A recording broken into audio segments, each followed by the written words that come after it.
قال الله تعالى في كلامه المجيد والفرقان الحميد.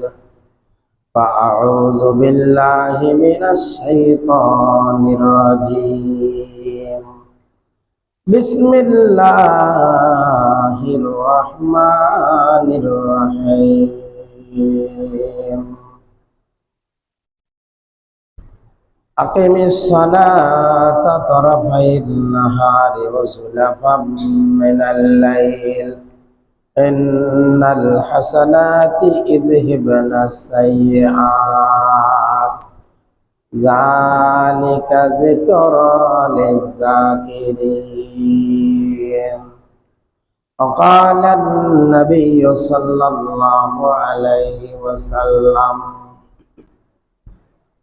أول ما يحاسب به العبد يوم القيامة الصلاة فإن صلحت صلح سائر عمله وإن فسدت فسد سائر عمله أو كما قال عليه الصلاة والسلام.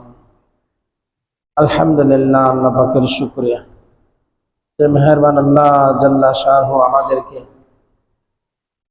এ পর্যন্ত হায়াতের পুঁজি বাকি রেখেছেন, সুস্থতা দান করেছেন, স্বাধীনতাও দান করেছেন।